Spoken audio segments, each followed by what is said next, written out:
वागीशनद्या सुमनसः सर्पार्थानामुपक्रमे यं नत्वा कृतकृत्या स्युः नमामि गजाननम् पार्थाय प्रतिबोधितं भगवता नारायणेन स्वयं व्यासेन ग्रथितं पुराणमुनिना मध्ये महाभारतम् अद्वैतामृतवर्षिणीं भगवतीम् अष्टादशाध्यायिनीम् अम्ब त्वामनुसन्ददामि भगवद्गीते भवद्वेषिणीम् मूकं करोति वाचालं पङ्गुं लङ्घयते गिरिं यत्कृपातमहं वन्दे परमानन्दमाधवम् सदाशिवसमारम्भां शङ्कराचार्यमध्यमाम् अस्मदाचार्यपर्यन्तां वन्दे गुरुपरम्पराम् योगिनं विश्वनाथाख्यम् अस्मत्तातस्वरूपिणम् आत्मलाभात् परं लाभं वक्तारं न कदाचन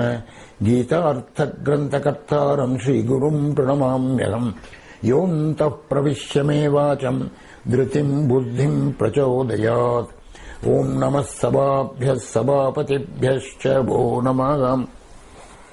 ॐ Friends, we are now in the 9th session of Gita regimen for Advaitic living. We have just finished 4 rounds of the same 5 shlokas of Karma Yoga, which are most important, fundamental for the understanding of Karma Yoga. That is shlokas 47 to 51. What did those 4-5 shlokas say? The first shloka 47 said, your duty is only to, your right is only for action, not for the fruits of the action. Do not have any attachment for the fruits of the action, and because of these reasons, don't desist from action. Yogastha kuru karmani, do all your actions, all your karmas by being anchored in yoga. But what does it mean, anchored in yoga? Siddhya siddhyos samo bhutva samatvam yoga uchyate. The equanimity between success and failure, that is called yoga, and in that yoga, in that attitude of yoga, you have to anchor yourself.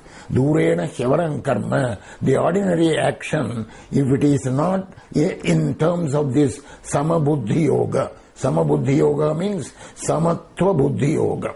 Buddhi yoga is another word for karma yoga, but when it is properly understood, it is called buddhi yoga. Buddho sharanamanvichya kripanah palahetavaha. Those who desire the fruits of the actions are only kripanah, miserable. Buddhi yukto jahati. We spent a lot of time on this word jahati, renounces, because such a buddhi yukta, that is, such a person who is unionized in that samatva buddhi, he discards, he renounces, he throws away both sukrutam and duskrutam, the punya and papa, the good and the bad. That is because he renounces them in attitude. So it is an attitudinal renunciation. That yoga, that is what you have to be firm in. And that yoga, therefore, is karmasu kaushalam. That is, when you do your actions with this samabuddhi yoga attitude, then nothing will touch you, and therefore the nature of the actions changes. And that is why this yoga is called the dexterity in action, kaushala among the karmas. Karmajam buddhi yuktahi, the last of those 5 shlokas. Karmajam buddhi yuktahi, palam jatva manishana, janmabandha vinirmukta, padam gacchantyanāmayam. Those who do the karmas like this, discarding all the fruits of actions, they go to the world, to the destination where there is no more sorrow, no more unhappiness, and they will be released from all birth and death. This is the gist of these 5 shlokas. We spent a lot of time on the word samatvam, we spent a lot of time on the word renounces, and then we also spent a good lot of time on the concept of actionlessness. So these things have to be kept in mind to understand the further portions of the Gita. Now we go to shloka number 52. Yada te moha kalilam buddhir vyatitarishyati tada gantasi nirvedam shrotavyasya shrotasya cha. Now this shloka 52 and the next shloka 53, which I will also read, Shruti vipratipannate yadastasyati nischala samadhau achala buddhi tada yogam avapsyasi. These two shlokas constitute an introduction to something very great which Krishna is preparing us for. This great thing that that I am talking to you about is shloka number 55, where Krishna is going to introduce something really great. You will see that. So he artfully provokes a question from Arjuna by giving an inspirational statement like this. This statement is totally different from the matter-of-fact Karma Yoga shlokas which you had from 47 to 51.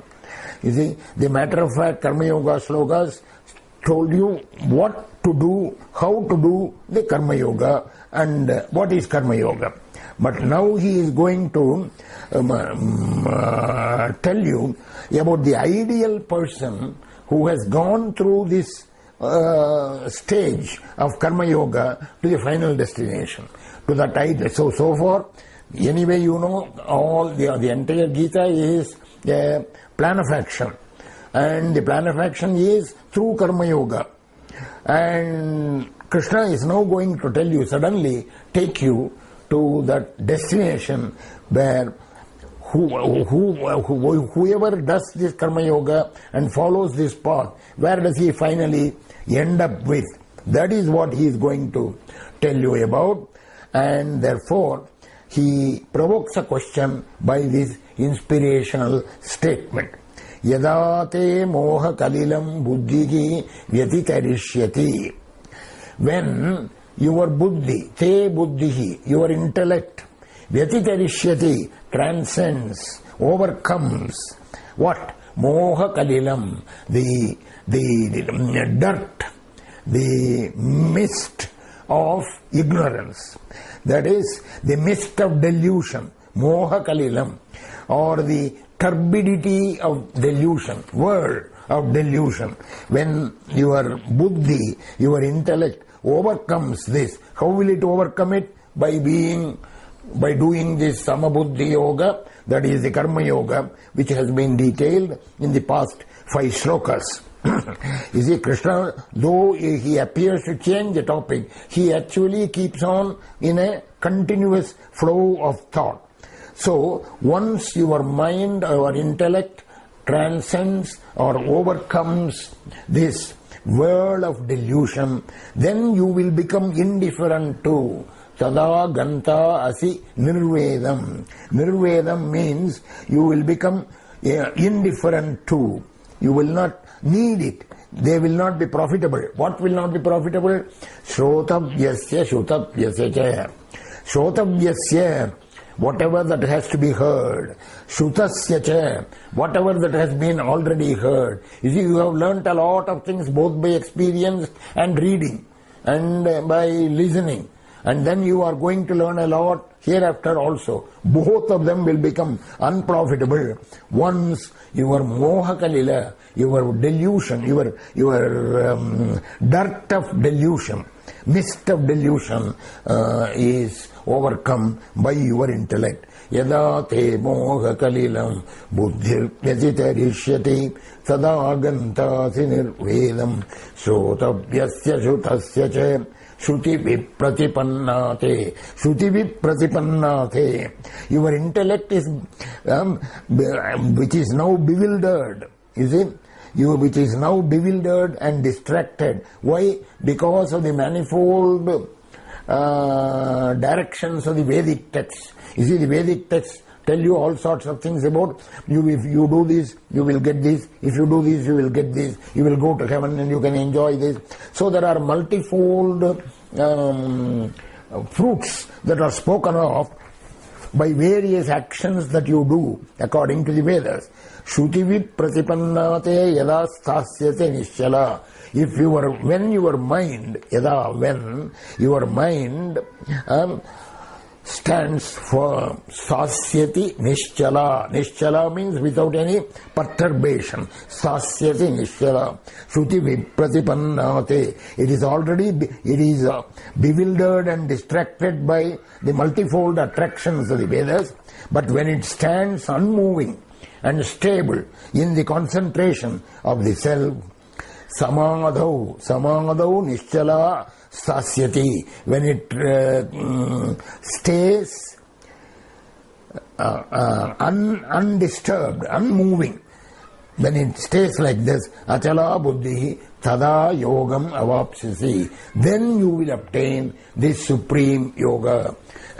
You see, Krishna says, just now he discussed with you the karma yoga. You have to do this, you should not be attached to the fruits thereof, etc. Very, very routine things he said. Then now he says, if your regimen, if you can follow this regimen and finally go to that stage when your mind is not anymore distracted by all these worldly desires or even the unworldly desires, the otherworldly desires, when it is not distracted by that, that is the time when you will get this yoga. So Arjuna naturally asked the question. You see, he catches on the word yada shruti yada sasyati nischala samadhau achala buddhi. Your intellect unmoving, achala means unmoving, yada sasyati nischala, when it stands unmoving. So he uses that thing now. He uses a word called sthita prajna. Sthita prajna means stands firm, anchored. The prajna, the intellect, the intelligence is firm at a certain point. You see, here he says, Krishna says, your buddhi stands nischala, unmovingly. So Arjuna asks the question, such a person, sthita prajnasya ka bhasha, what language will he speak? Sthita prajnasya ka bhasha. He gives a name to sthita prajna to such a person. Krishna also is going to follow that name. Arjuna is a very an intelligent listener. So he has already coined a word for us. This word is a very important word in the entire Vedantic literature. Sthita prajna. So sthita prajnasya ka bhasha. What is the language of that person? What will he speak? Samadhistasya keshava. He is supposed to be in samadhi, in that peace, that final destination. Sthitadi. His buddhi is firm, as you say. Such a person, sthitadi kim prabhashete. What will he speak about? Alright, what is the language? What will he speak about? Kimasita vrajeta kim. Sthitadi kim prabhashete. Kimasita vrajeta kim. Kimasita. How will he sit? How will he walk about? Move about? Roam about? What will he do? So you see, he is asking for signs. How do we recognize a sthita prajna? Remember, the sthita prajna is a major technical word in the entire Vedantic literature, and we are going to refer to it, talk about it, use the term very often in the Gita, because it has been introduced now, and Krishna is going to talk about it in the next 15 or 16 shlokas. What does he do? What's such a person? Is the question. So then, Krishna, you see, how will such a man behave? What language does he speak? What are the signs by which you can recognize him? Somebody is a sthita prajna, how would you recognize him? The Lord is very happy at Arjuna's question, because this is what he wanted to provoke. Because now the Lord, with great zeal, as if inspired, he describes the ideal person, sthita prajna.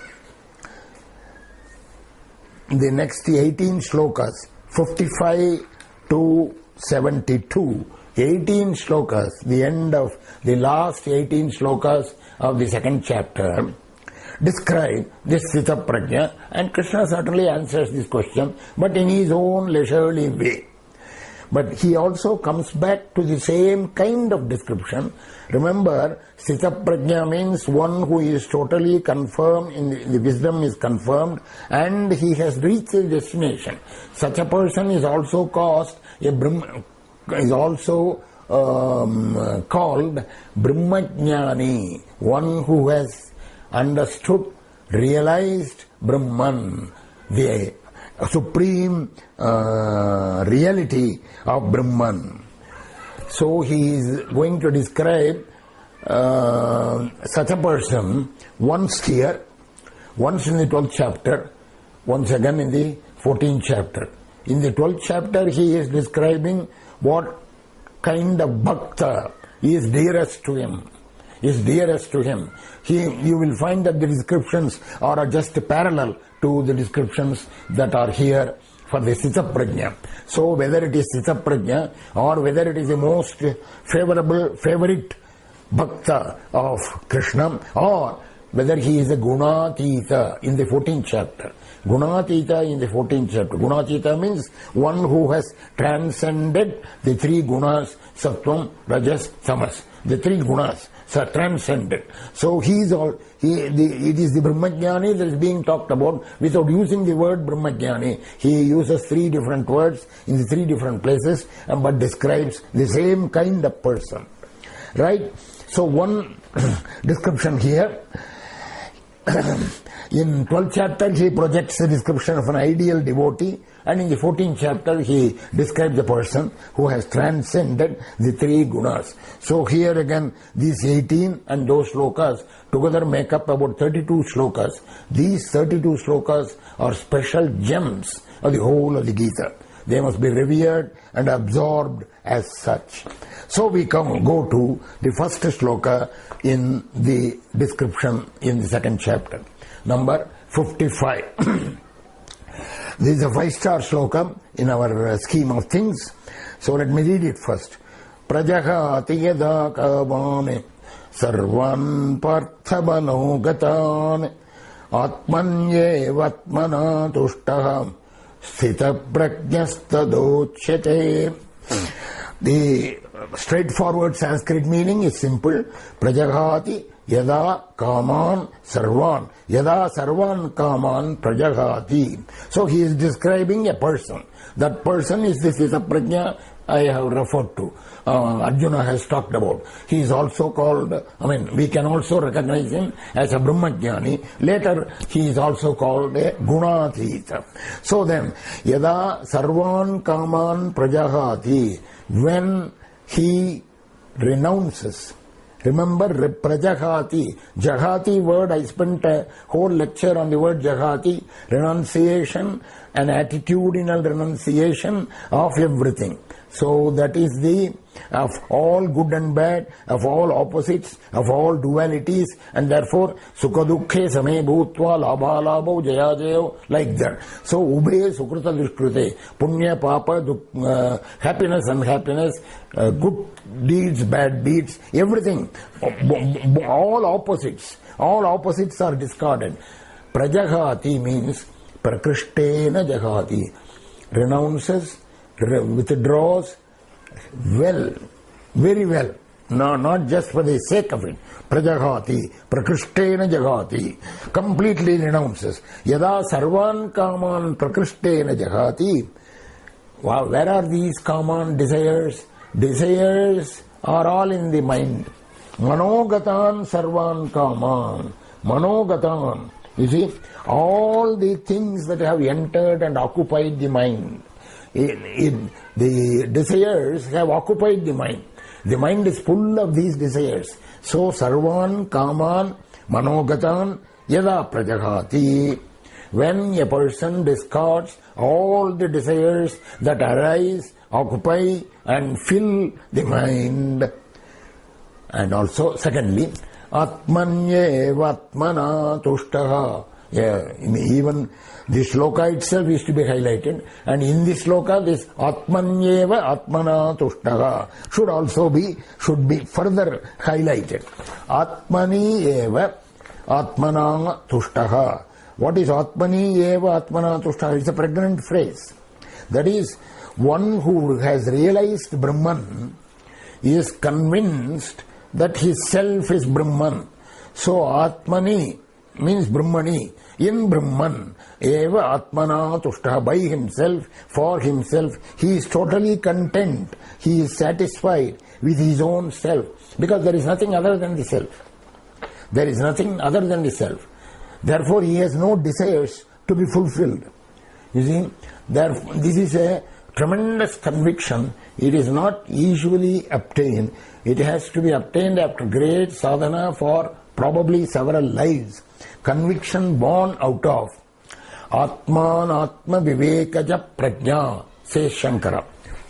Adi Shankara in his commentary says, conviction, this conviction, what conviction? Atmanyeva Atmana Tushtaha, one who is totally satisfied with his capital self, with his capital self, Atmani, Atmana, Atmana by himself, that is the ordinary self, Atmana by himself, Atmani eva, in the self, this is the capital self, Atmani eva, Atmana Tushtaha, one who is content with his self, there is nothing other than the self, therefore no desires to be fulfilled. This conviction has to come out of Atman Atma Vivekaja Prajna. Atman Atma Anatma. Atma is the self, Anatma is the non-self, self and non-self. There is a distinction. What is the self? What is the non-self? Everything is non-self.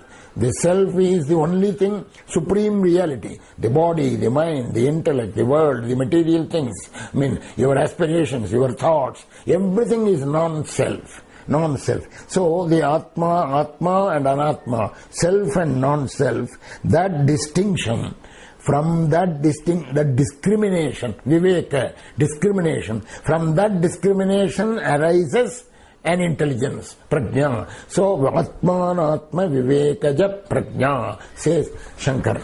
Then only then the conviction will come like this.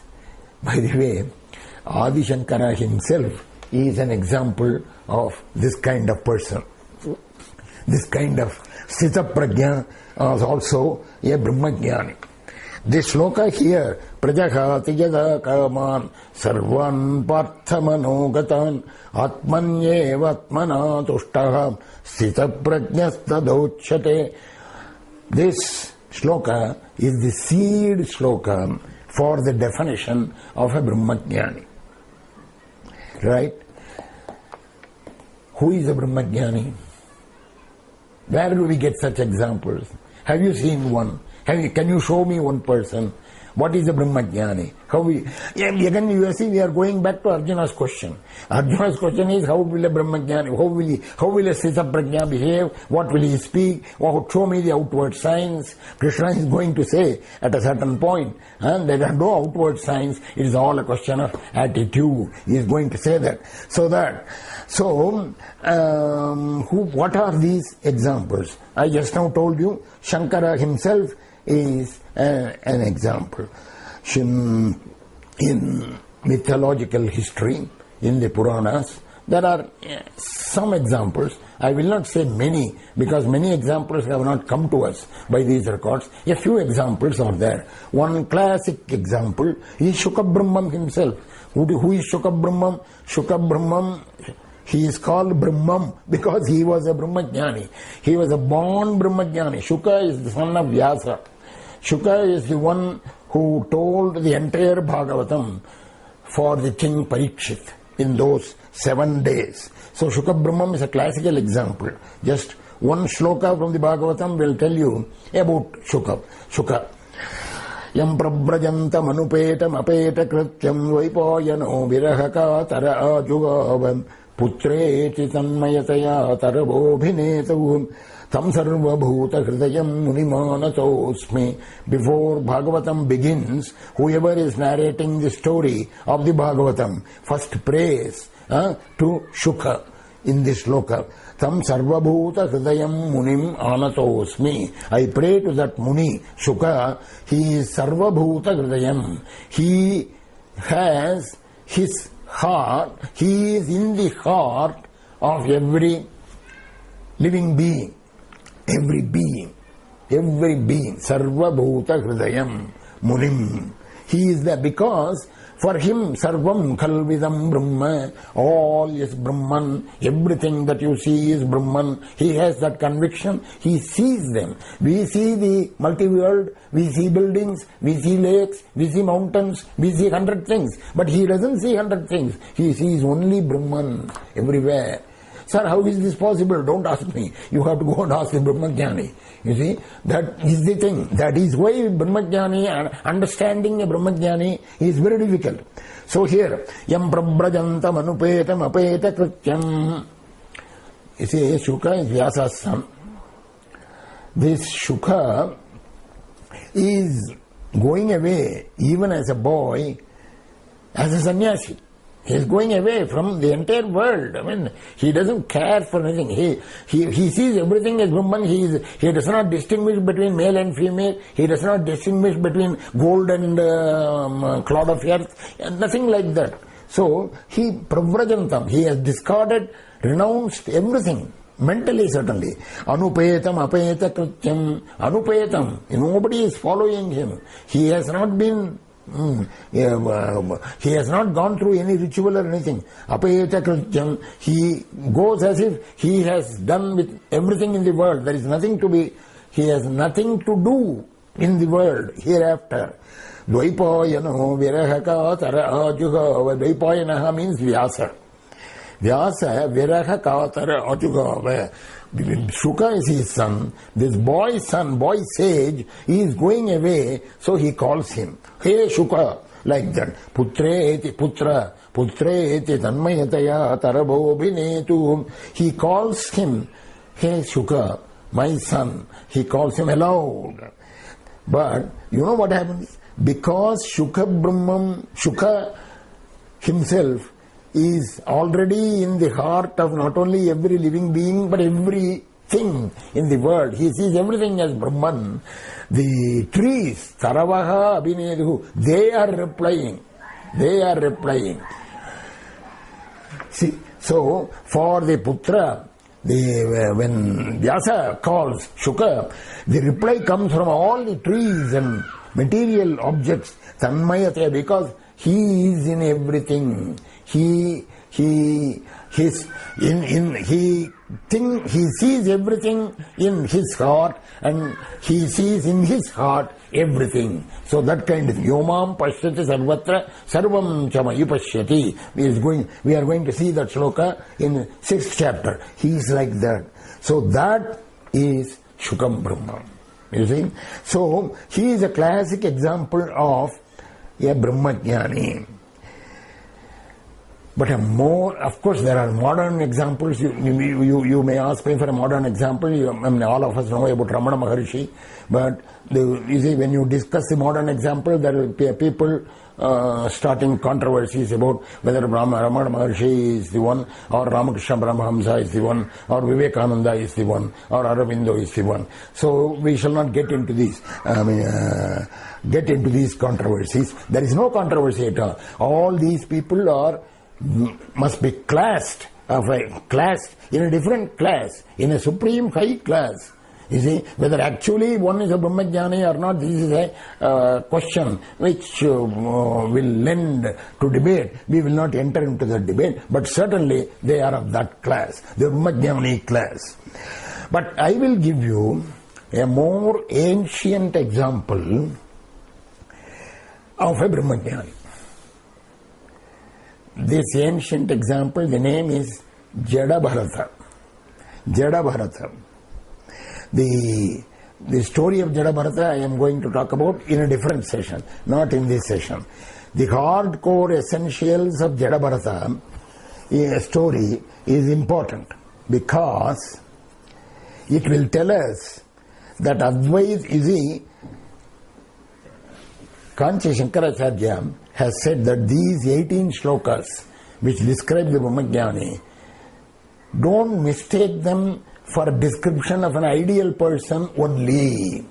He says, don't take it as only a description of an ideal person and therefore, well, it's not for me. Don't think like that. It is for you. It's for me. It's for us to follow, to start the sadhana, to reach that. It's possible. So, how to do this sadhana? This is the Advaita Yoga sadhana. It is a lifelong program. Not only lifelong, several lives. Program for several lives. And it is not like just some other yoga regimen. It's not like that. Though it is a regimen, it is not. Advaita Yoga sadhana is very difficult. In order to understand this,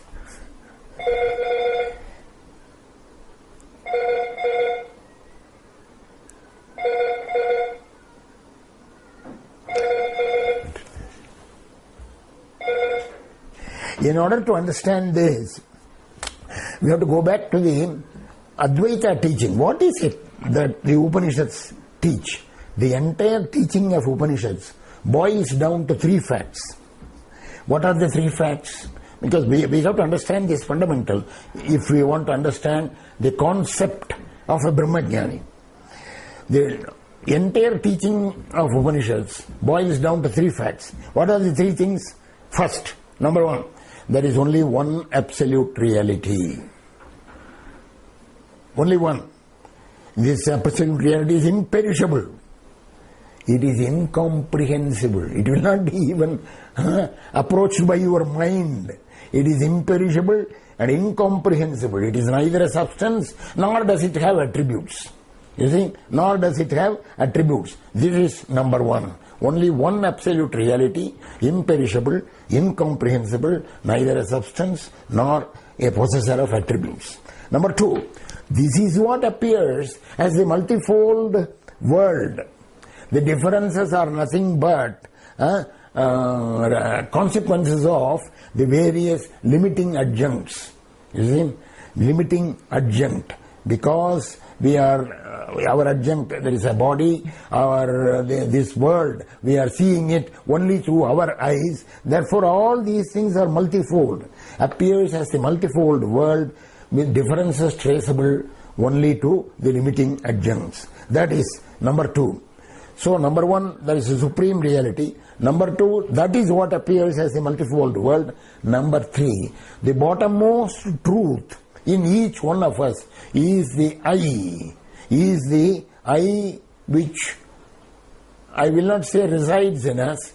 Is the I that we are speaking of. The I, ourselves, which is the same as Brahman. Same as that supreme reality which is Brahman. So these 3 are the fundamental teachings of the entire Upanishads. This is the content of Advaita also.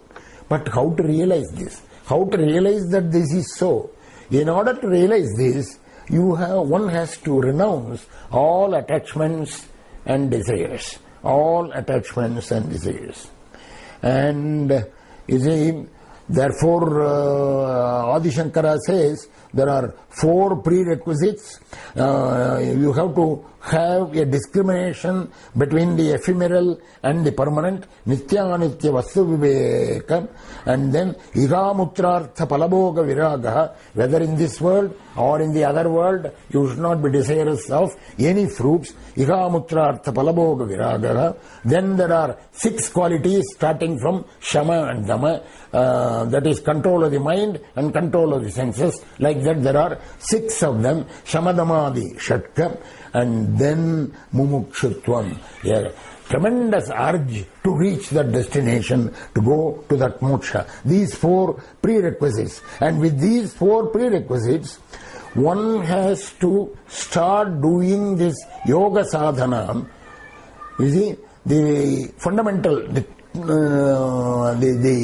core content of this yoga sadhana is an inner renunciation. inner renunciation. You see, this is what will lead to a clear, unfaltering intellectual conviction. How will it lead? There are three points of regimen, three ideas of regimen. What are they? Shravana, Manana, Nididhyasana. Shravana is listening to all the Vedantic expositions by sadhus, by sages, by books. Manana is churning off what we have heard, so that will lead to a clear, unfaltering intellectual conviction. And then there is a Nididhyasana. That is, Nididhyasana comes at the end. Thereafter there is no doubt about what you are convinced about.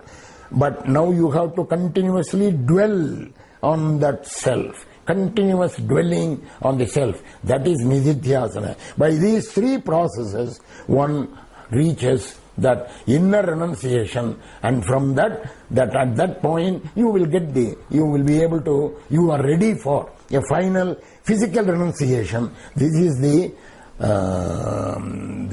path, the regimen path of the Advaitic Yoga Sadhana. But the most important thing is, most difficult thing is that last stage, Nididhyasana. Nididhyasana is continuous dwelling on the self. And that is what will give you this result of this shloka. Prajaha atiyata kamam sarvan parthamanogatan atmanyevatmana tushtaha. He will be content with his own self when he can continuously dwell on the self. By the Shravana Manana, having done that and come on to the third stage of Nididhyasana. That Nididhyasana is the testing ground for a permanently throwing off all these emotional disturbances. You see, yada sarvan kaman prajaghati, all desires that arise in the mind, throw them off, it says. It's a question of emotional stability. That is why it is called Sthita Prajna, emotional stability. That is, these are emotional disturbances which should not affect us. When will it? In order to get to that stage, we have to go through all this regimen. The regimen of these 4 things which I said, that is Viveka, discrimination, dispassion, and then the Shatka, 6 qualities, and then the tremendous urge for this moksha. And then the actual process is Shravana Manana Nididhyasana. Shravana listening, Manana is churning of what you have listened to, and Nididhyasana continuous dwelling on that self. And at that time, you see, at that stage, one will test, one will have occasions to test whether he has permanently thrown off sarvan kaman partha manogatan, all the desires have been thrown off or not. This is where my story of Jadabharata is going to help you understand that the regimen is not so easy. It is not just another regimen like a physical regimen. No, it's not like that.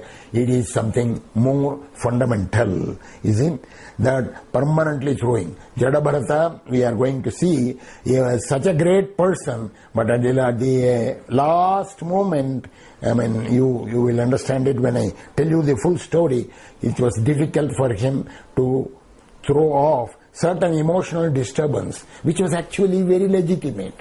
Very legitimate. We will see that in the Jadabharata story. That will help you understand Prajaha atiyada kaman sarvan parthamanogatan atmanyevatmana tushtaham sthita prajnastadochyate. We are going to see that in a separate session under the Sanatana Dharma series as a Jadabharata story. And then we will continue the Gita later in the next session. स्वस्ति प्रजाभ्यः परिपालयन्ताम् न्याय्येन मार्गेण महीं महीषाः गोब्राह्मणेभ्यः शुभमस्तु नित्यम् लोकाः समस्ताः सुखिनो भवन्तु। ओम।